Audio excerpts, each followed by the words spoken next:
Sejam bem-vindos uma vez mais ao grupo de estudos espíritas Isabel de Aragão.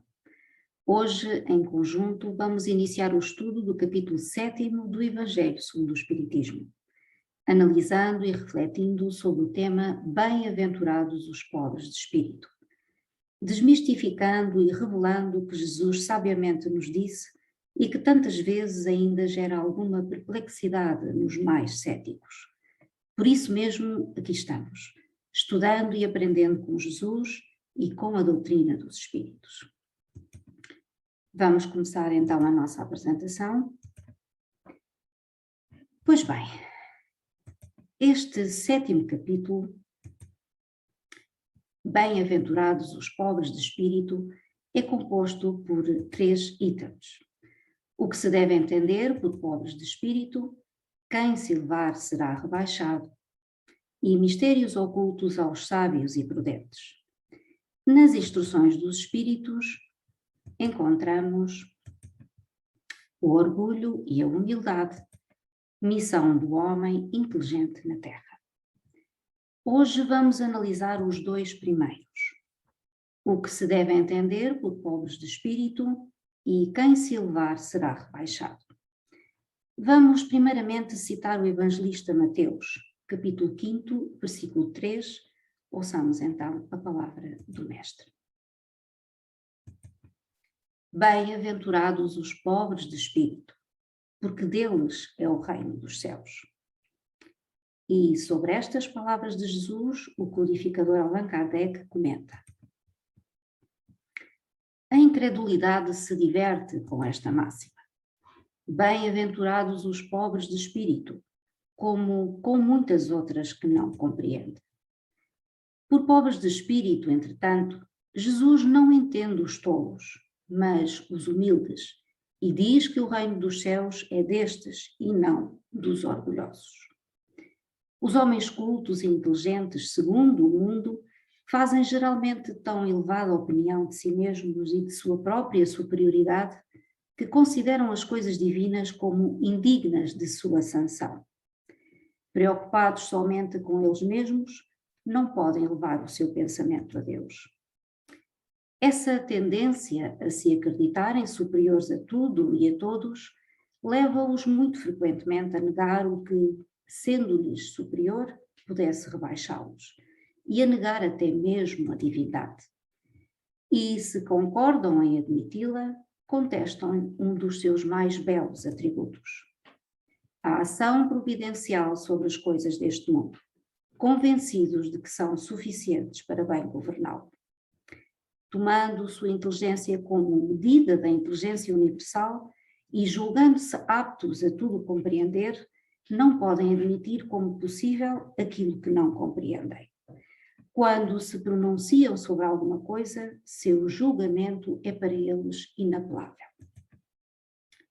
Se não admitem um mundo invisível e um poder extra-humano, não é porque isso esteja fora do seu alcance, mas porque o orgulho se revolta à ideia de alguma coisa que não possam sobrepor-se e que os faria descer do seu pedestal. Eis porque só têm sorrisos de desdém por tudo que não seja do mundo visível e tangível. Atribuem-se demasiada inteligência e muito conhecimento para acreditarem em coisas que, segundo pensam, são boas para os simples, considerando como pobres de espírito os que as levam a sério. Entretanto, digam o que quiserem, terão de entrar como os outros nesse mundo invisível que tanto ironizam. Então seus olhos se abrirão e reconhecerão o erro. Mas Deus, que é justo, não pode receber da mesma maneira aquele que desconheceu o seu poder e aquele que humildemente se submeteu às suas leis, nem aquinhoá-los por igual. Ao dizer que o reino dos céus é para os simples, Jesus ensina que ninguém será nele admitido sem a simplicidade de coração e a humildade de espírito, que o ignorante que possui essas qualidades será preferido ao sábio que acreditar mais em si mesmo do que em Deus. Em todas as circunstâncias, ele coloca a humildade entre as virtudes que nos aproximam de Deus e o orgulho entre os vícios que dele nos afastam. E isso por uma razão muito natural, pois a humildade é uma atitude de submissão a Deus, enquanto o orgulho é a revolta contra ele. Mais vale, portanto, para a felicidade do homem ser pobre de espírito, no sentido mundano, e rico de qualidades morais. Sobre o que acabamos de ouvir, vamos fazer aqui uma reflexão. Pois bem, que reflexão podemos fazer sobre o que ouvimos? O que se deve entender por pobres de espírito nas palavras de Jesus? Bem-aventurados os pobres de espírito, porque deles é o reino dos céus. Deus quer espíritos ricos de amor e pobres de orgulho. Os pobres de espírito são os que não têm orgulho ou presunção. Os espíritos verdadeiramente ricos são os que acumulam tesouros nos céus, como disse Jesus no relato de Mateus, onde nem a traça nem a ferrugem consomem e onde os ladrões não minam nem roubam. Os pobres de espírito são os humildes, que nunca mostram saber o que sabem e nunca dizem ter o que têm. A modéstia é o seu distintivo, porque os verdadeiros sábios são os que sabem que estão longe de tudo saber. A pobreza de espírito é dos simples e dos retos, e não dos orgulhosos e desonestos. Pobres de espírito são os que sabem amar a Deus e ao próximo tanto quanto a si mesmos.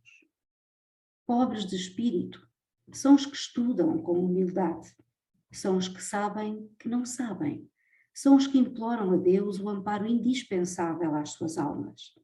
Para estes é que Jesus disse: bem-aventurados os humildes, porque deles é o reino dos céus. Os humildes são simples no falar, sinceros e francos no agir, não fazem ostentação do saber e nem da pretensa santidade. Abominam os bajuladores e servis, e deles se compadecem. A humildade é tolerante em sua simplicidade. Cala-se às palavras loucas dos tolos e ineptos. Suporta a injustiça, mas alegra-se com a verdade. A humildade respeita o ser humano, não pelos seus haveres, mas por suas virtudes. É uma grande virtude ter pobreza de paixões, de vícios, de baixas condições que prendem ao mundo, como as glórias efêmeras, como o egoísmo, o orgulho, a vaidade, muitas outras. Foi esta a pobreza a que Jesus se referiu. Pobreza de sentimentos baixos, pobreza de caráter enaltecido, e não pobreza de bens materiais. Quantos pobres de bens terrenos julgam ser dignos dos céus, e entretanto são espíritos obstinados e endurecidos, são seres degradados que, sem coberta e sem pão, repudiam a Jesus e se fecham em redutos de uma fé bastarda, que, em vez de esclarecer, obscurece e, em vez de salvar, condena. Por isso, a ignorância e a baixa condição financeira não nos dá o reino dos céus. O que nos dá o reino dos céus são os atos nobres, a caridade, o amor, a aquisição e conhecimentos que nos permitam alargar o plano de vida, em busca de mais vastos horizontes, além daqueles que avistamos. E vamos continuar.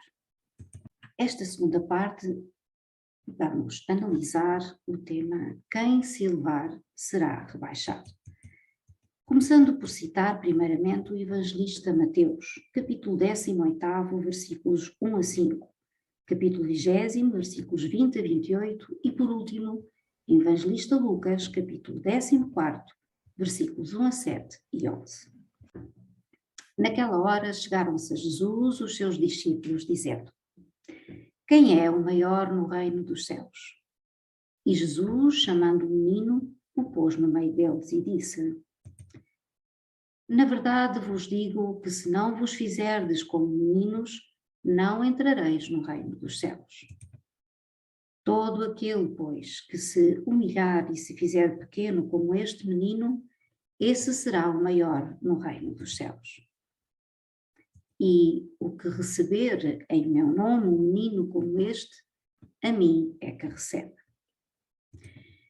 Então se chegou a ele a mãe dos filhos de Zebedeu, com seus filhos, adorando-o e pedindo-lhe alguma coisa. Ele lhe disse: que queres tu? Respondeu ela: dize a estes meus 2 filhos que se assentem no teu reino, um à tua direita e outro à tua esquerda. E respondendo Jesus disse: não sabeis o que pedis. Podeis vós beber o cálice que eu hei de beber? Disseram-lhe eles: podemos. Ele lhes disse: é verdade que haveis de beber o meu cálice, mas pelo que toca a terdes assento à minha direita ou à minha esquerda, não me pertence conceder-vos. Mas isso é para aqueles a quem meu Pai o tem preparado. E quando os 10 ouviram isto, indignaram-se contra os 2 irmãos. Mas Jesus os chamou a si e lhes disse: sabeis que os príncipes das nações dominam os seus vassalos e que os maiores exercitam sobre eles o seu poder. Não será assim entre vós. Mas aquele que quiser ser o maior, esse seja o vosso servidor. E o que entre vós quiser ser o primeiro, seja o vosso escravo. Assim como o Filho do Homem, que não veio para ser servido, mas para servir e para dar a sua vida em redenção de muitos. E aconteceu que, entrando Jesus num sábado em casa de um dos principais fariseus, a tomar a sua refeição, ainda eles o estavam observando. E notando como os convidados escolhiam os primeiros assentos à mesa, propôs-lhe esta parábola.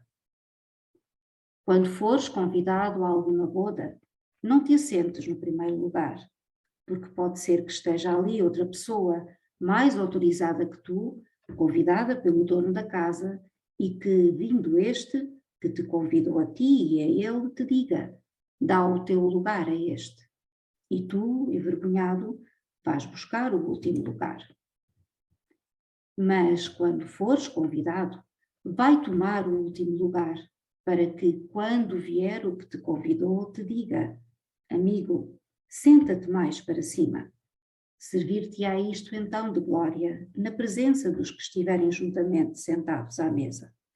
Porque todo o que se exalta será humilhado, e todo o que se humilha será exaltado. Estas máximas são consequência do princípio de humildade que Jesus põe incessantemente como condição essencial da felicidade prometida aos eleitos do Senhor, nas seguintes palavras: bem-aventurados os pobres de espírito, porque deles é o reino dos céus. Ele toma um menino como exemplo da simplicidade de coração e diz: todo aquele, pois, que se fizer pequeno como este menino, será o maior no reino dos céus. Ou seja, aquele que não tiver pretensões à superioridade ou à infalibilidade. O mesmo pensamento fundamental se encontra nesta outra máxima: aquele que quiser ser o maior, seja o que vos sirva. E ainda nesta: porque quem se exaltar será humilhado, e quem se humilhar será exaltado. O Espiritismo vem confirmar a teoria pelo exemplo, ao mostrar que os grandes no mundo dos espíritos são os que foram pequenos na Terra e que, frequentemente, são bem pequenos os que foram grandes e poderosos.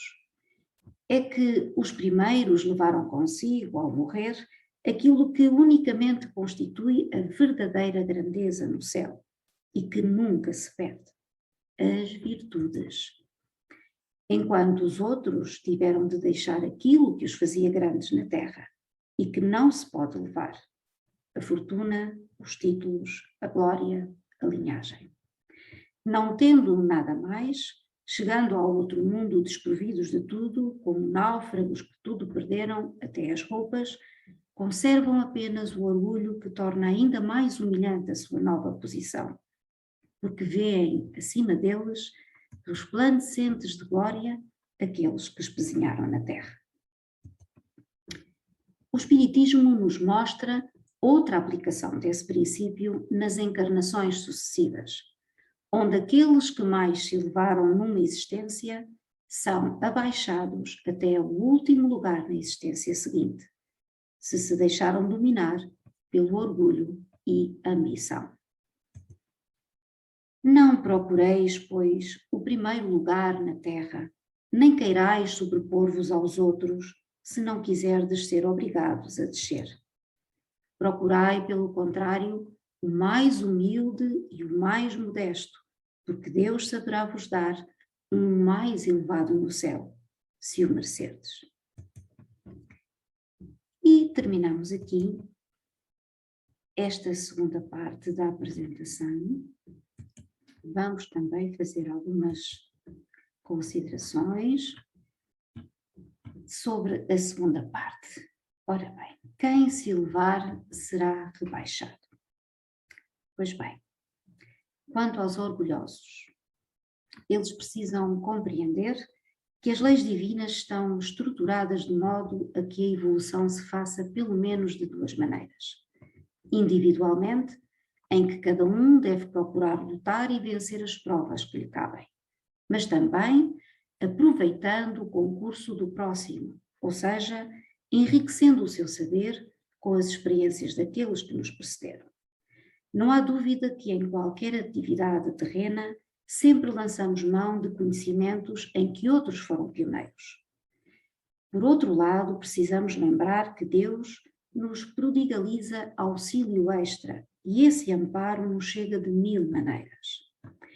Cumpre-nos a nós retribuir esse amparo, contribuindo também dentro das nossas possibilidades para que nossos irmãos que estão em maiores dificuldades possam receber o auxílio de que carecem. Então, o orgulhoso, que está convicto de que tudo sabe, que não quer perder tempo debruçando-se sobre as leis da vida, está antes de tudo revelando sua ignorância e sua hipocrisia, desmerecendo o amparo que teve e que lhe permite saber o que sabe. E depois ele só será orgulhoso enquanto as coisas lhe correrem bem, quando a saúde não lhe falta, quando tudo parece estar sob o seu controle, sendo que nessa situação sente-se forte e capaz de dominar tudo e todos. Nessas circunstâncias, realmente é fácil ser-se ateu e materialista. Porém, as coisas mudam completamente de figura quando a esses mesmos incrédulos chega a doença e as provas dolorosas os visitam. Aí, o incrédulo torna-se crente e o orgulhoso torna-se humilde. Pois é, os descrentes e os orgulhosos também eles estão sujeitos às mesmas leis universais. A lei de causa e efeito é para todos e não apenas para os crentes. Todos temos gravado em nossa consciência o historial de experiências anteriores, quer de vidas terrenas, quer espirituais. E mesmo sem nos lembrarmos completamente, estando tudo gravado na nossa consciência, no momento próprio, os medos e as sensações constringentes, as doenças, etc., vêm à tona e não temos como fugir. E nesse momento, o orgulho cai do pedestal onde cada um o colocou. É por isso que a dor é um remédio bendito que tem como objetivo curar a alma. Quando não crescemos através do amor, temos que fazê-lo com o concurso da dor.